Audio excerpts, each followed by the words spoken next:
So welcome. So my name is Becca Denley. I created a bike share program in Yellowknife, Northwest Territories called Shift NWT, where people can borrow a bike, e-bike, e-trike for 2 weeks at a time for free.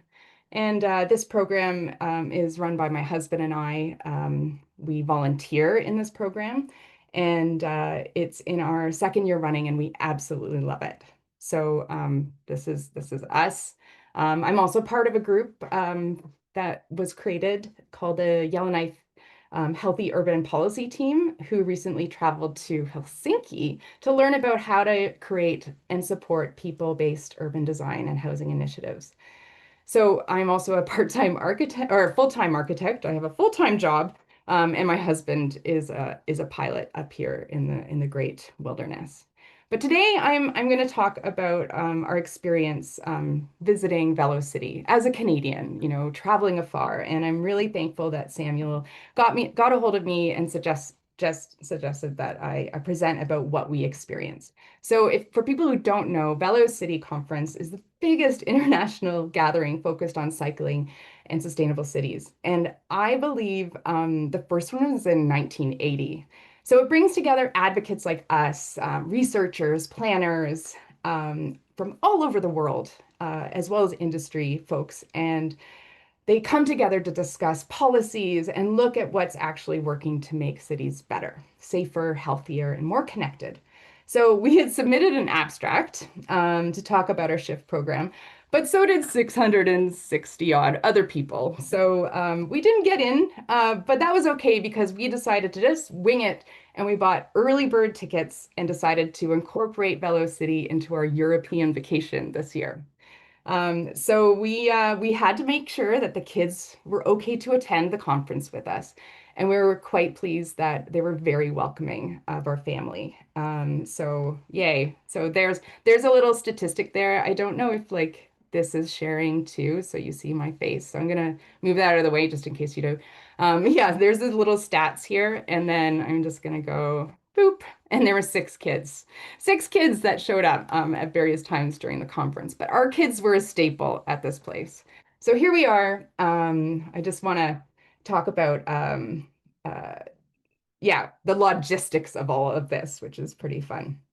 So I'm going to guide you through the logistics of going to Velo-City, but I'm also going to talk a little bit about the lessons learned and some of the workshops that really resonated with me.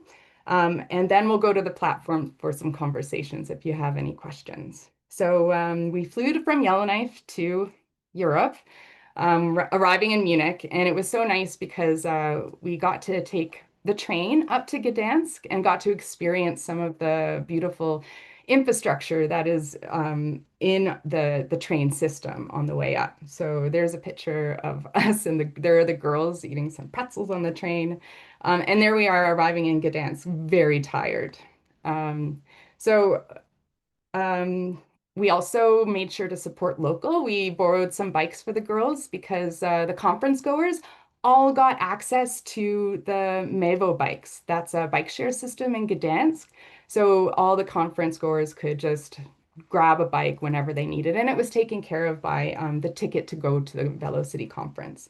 But this proved really helpful when it came time for a bike parade, which is one of the big parts of the Velo-City conference that they do, where they take to the streets and the whole city just embraces all of these people on bikes. And we had over 2,000 people touring through Gdansk.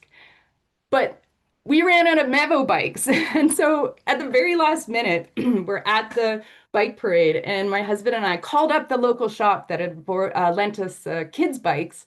And luckily, they were able to get us two bikes. And by the time we rented out those two bikes, the very end of that long parade was still on its way. So we caught up and we experienced it. We thought we were going to miss out on that one. And that's for anyone who goes to Velo-City, I think they say that the bike parade is like one of the best parts of the whole conference because the conference is like 5 days long. So that was really special.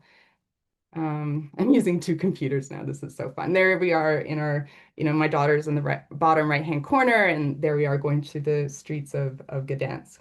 So the conference itself was in the Amber Expo Center, where they set up a really large room. Uh-oh, I hope it's not doing that automatically. Um, and there were some relaxing spaces. You can sort of see them over here. There's places to fetch some food. So we often found our kids in these relaxing settings, reading a book, and sometimes they were falling asleep. But everyone in the conferences, they were aware of these two younger kids that were walking around with little backpacks on, and everyone was quite enamored by them. So one of the one of the things that the European Cycling Federation, they're the ones who organized the Velo-City conference, they had a scavenger hunt put together. And so that was another thing that while we were getting all nerded out by all the wonderful presentations that we were able to go to, we were originally worried that our kids would get a little bit bored. Yes, they got a bit bored sometimes. But this scavenger hunt proved to be a really fun time. So there's a picture of like all the tasks that you had to do. And what we had the girls do is actually go to all the vendors and interview them and ask questions. And so we weren't just sending them on the scavenger hunt, which could win you a Brompton, which is a foldable bike. We also were trying to find out some information for ourselves on what we could bring back to Canada. So yeah, that was a little bit selfish of us. But I think the kids had fun. And then all these conference people would come up to us later and say, "Hey, I chatted with your daughters. They're really interested in our stuff." And so that was really lovely. So I'm just gonna move on, and there we are, we're just relaxing in that relaxing space. Lots of people got to Velo-City on bikes and on trains, and so we saw a lot of these foldable bikes in the coat check, which was really novel for us to see coming from Canada, where we don't often see that. But I'm gonna, get into some of the meat of the conference. So to kick everything off, we had Gil Penalosa, who is a beloved Canadian and Colombian individual who founded 880 Cities. So it was really nice seeing him there. It was like a familiar face for us. But he really set the theme of the conference. He talked about how it's important to use bikes as a tool, not as the goal. We found that very, very provocative. So he encouraged us to stop focusing too heavily on bikes in our advocacy processes. Our goals, bikes should be a tool used for achieving the larger goal of creating healthy, safe cities that accommodate everyone, from the youngest to the oldest. If we can accommodate that segment of the society, then we are all winning. So he also referenced Hidalgo from Paris. You all know that she wanted to green the city. So she focused on that. She focused on the school streets, the planting, the improved public transportation. So bike lanes were not the focus, but they were just a part of the vision. And of course, we've seen this image from Paris, which is just so profound to see the reduction in carbon dioxide and pollution in Paris. So that was really, really important. He also pointed that we shouldn't be pushing a car versus bike mentality because that has a potential to polarize people. But he also pointed out that we should not identify safe street initiatives as a nice to have. So we should still be pushing towards the lower speeds, the lower height and weight regulations of vehicles, and disconnected bikeways will never work. So at the very least, we need to make sure that they're continuous. And he talked about being generous, about sharing and learning. And I really like that, that we need to develop our alliances and include diverse voices. So who else has these vested interests in what we're trying to create? Talk to disabilities councils, school boards, children, artists, senior groups, and build that bigger alliance. So we need to dignify people who are walking and using bikes. So, but the best part about this whole opening into the conference is not just that it set the stage for everything that we were going to learn about, but I looked over, and this is truly a candid photo of my kids listening to Gil at that moment. I just snuck a photo, and I've never seen them like look so engaged, and so I felt like something was brewing in my kids at that moment. So that was really cool. So into the whole nitty-gritty of a giant conference. There are so many things that we wanted to do and see while we were at the conference. So my husband and I had to sort of divide and conquer. So we'd split up and say, okay, well, I'll go do this workshop, you go do that presentation. And I lucked out because I got to go to, I think, one of the best workshops in the whole session, because it really touched on all the things I wanted to hear. And it also allowed us to work together to solve some problems. And so this shows the workshop that I was at. And this was about media and misconceptions, but it touched on a lot of things. And it really asked the question, like, how does media play a role in our messaging? Because sometimes we need to be quite creative if we want to get our points across.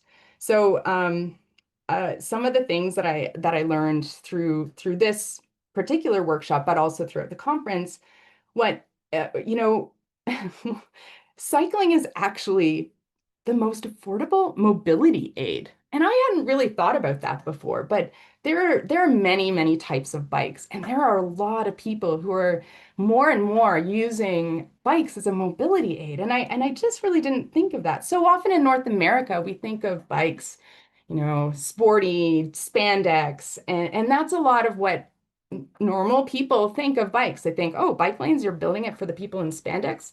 No, we're not building it for them. We're building it for everyone, so everyone can get around. So, hearing that sentence about the most affordable mobility aid, I'm now using that in my conversation since we got back. There's Chris talking about, and I'm gonna go to this. I'm gonna jump around, but he raised some good lists of recommendations when it comes to navigating things like backlash and negative media reports. And so one of them is share the stories, not just the statistics. You won't change hearts with the data. So bringing that back to Canada, I really like what the city of Edmonton is doing with their stories about everyday people. Here's Meet Hannah.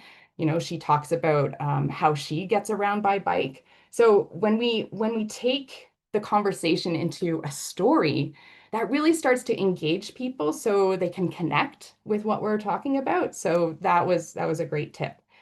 He also talked about locate and support your champions. Find out those people who are trying to make a difference and talk with them and support them. We can't do this on our own, and that was also a very good message. And also give a voice to the silent majority. Find ways to engage with different groups. The loudest minority often seems like that's all you hear, but when you dig deeper, you find that there's a silent majority that supports it.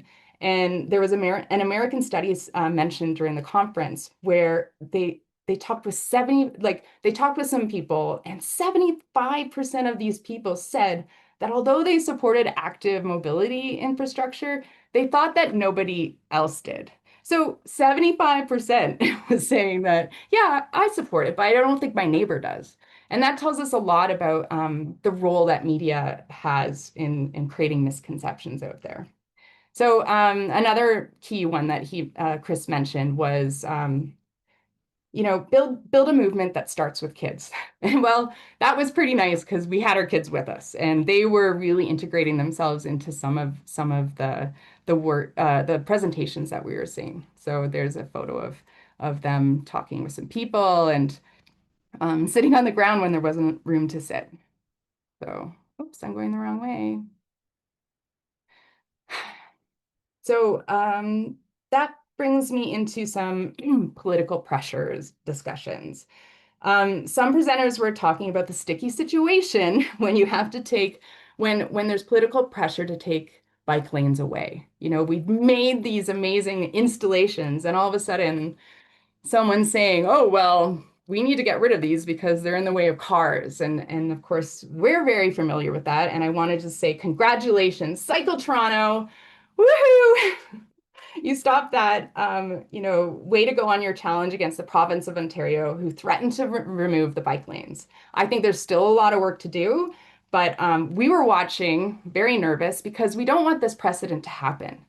but it is happening around the world. And it was surprising to find out that it's happening in Europe. And so hearing that people, fellow advocates from around the world are all dealing with this, it was so important that we were having these discussions and trying to figure out ways, how can we figure out ways to support the bike lane and get more people on board so you don't have this bike lash happening, like blaming the bike lanes for the traffic. We need to really change that.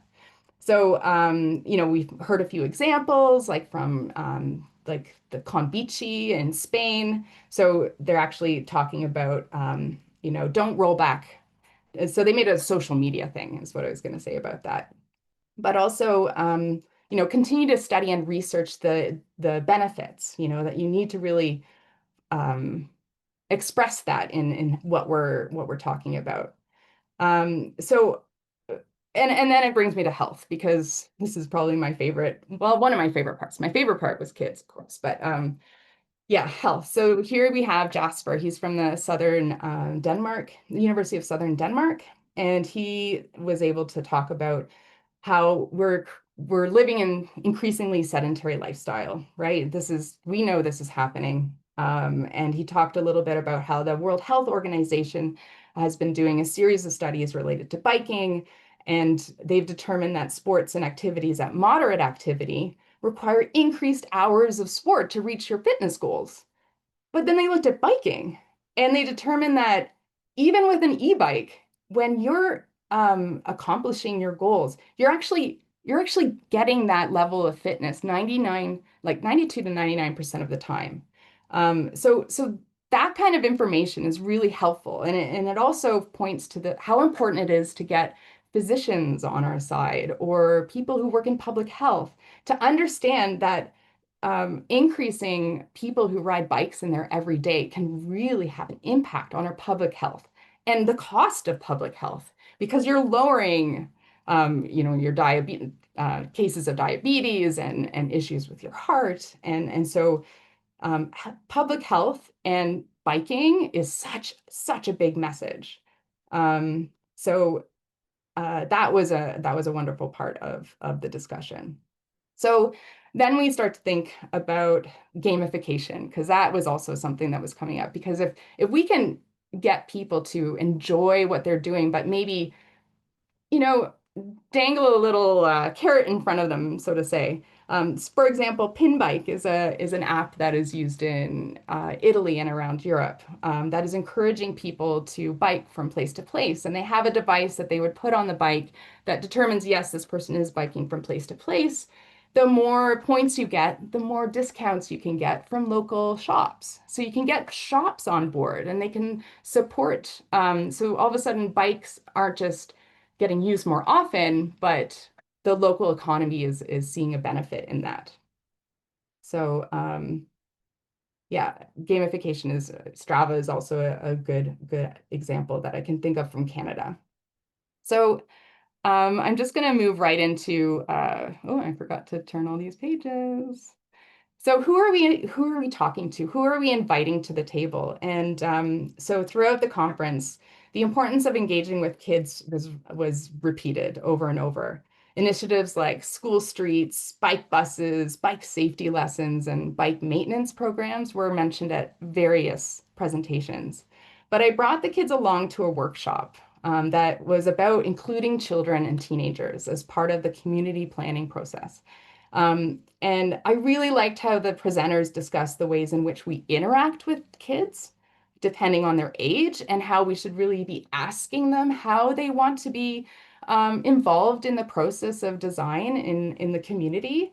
Uh, and and I like that maybe they really want to sit down in the school, or maybe they want to go on a field trip and talk about their neighborhood. So I liked how they sort of premised that. And then it came time when we had like an example at the table, and we had a real world example, and we were gonna figure out as a group, how are we gonna overcome this?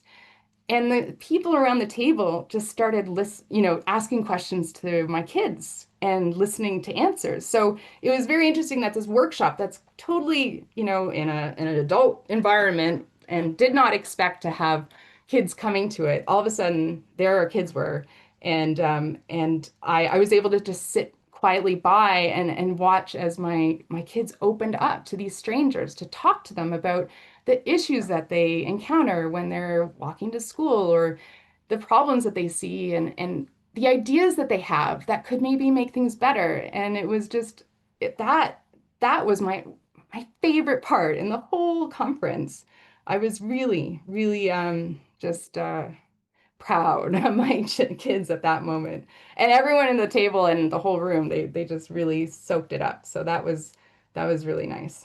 Um, so this is where our future is, by the way. You know, we keep doing all the work in our advocacy. We're trying to change people's minds who are aged what? You know, some of them are getting into their 60s and 70s and they're like, no, no, we don't want bikes. But man, we gotta start talking with our kids more because I think they're the future. We know they are. So I'm just gonna move on just a few more slides and then maybe we can open things up.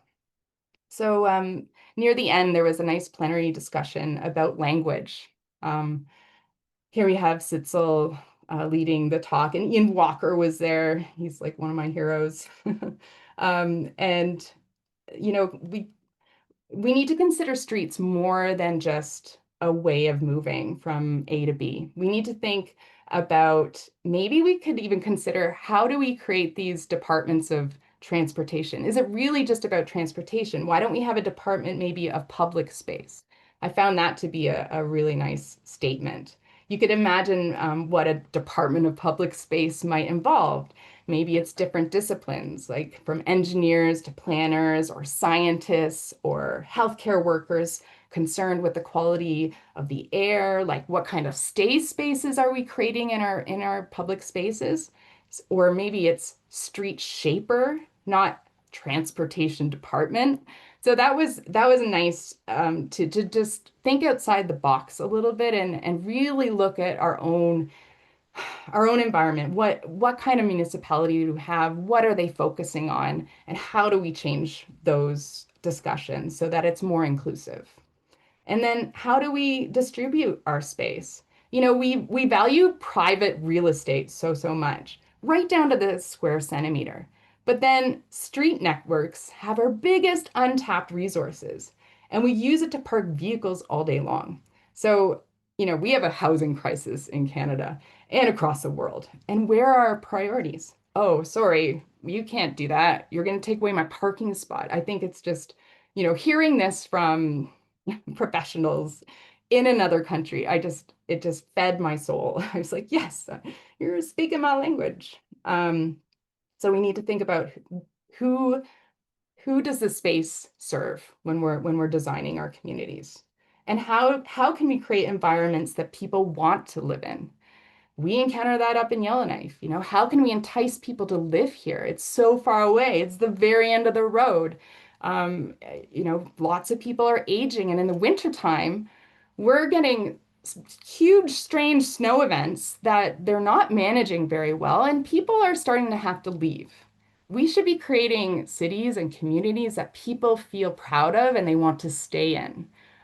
So it has a lot to do with how we design our spaces. So, yeah, talking about what are the indicators of success in how we design our spaces and how we move in our community. So I think I'm gonna probably start to fizzle off there because I've been chatting for like 20, 25 minutes about this experience. I probably had some sort of, I'm going to end on this. Oh, I did. Look at this. See, I'm going over here. Yeah, so the overall arching theme that they put together for Velo-City was let's energize solidarity. And it reflects the legacy of the Gdańsk solidarity movement. So I think that everyone left this conference feeling absolutely ignited and ready to take what they learned and go back to their communities and start joining forces with people, start listening to kids, start listening to that organization that you haven't yet chatted with. These types of conferences, yeah, they're all over the world and they can be pretty expensive to get to, but maybe a vacation, a family vacation, sort of interconnected with it, starts to make it more a viable option at our stage in our life, anyways. So I encourage you to attend one if you haven't already, and I'm sure there's some of you have gone to many. But this was our first one. It was very exciting, and my husband said something to the effect that he thought everyone was just going to be there, just like bikes, bikes, bikes, bikes, bikes, and it was all going to be about that. But we were really and he was also concerned that, like the really famous people would be hiding somewhere in some big room. But everyone was walking together, like mingling. You can see us there at one of the evening events.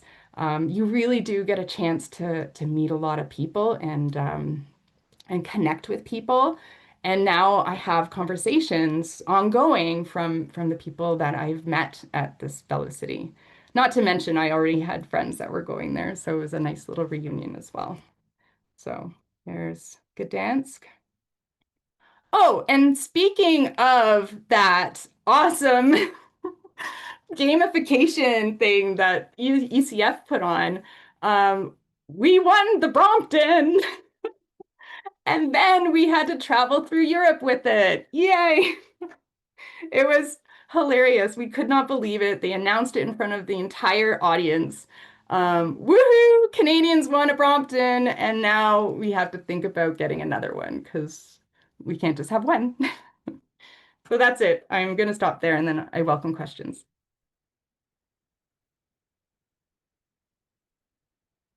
Oh, stop sharing or can other people join? I don't hear anything. I Oh, think everyone is muted. Thank you so much, Becca. oh, That was everyone's really muted.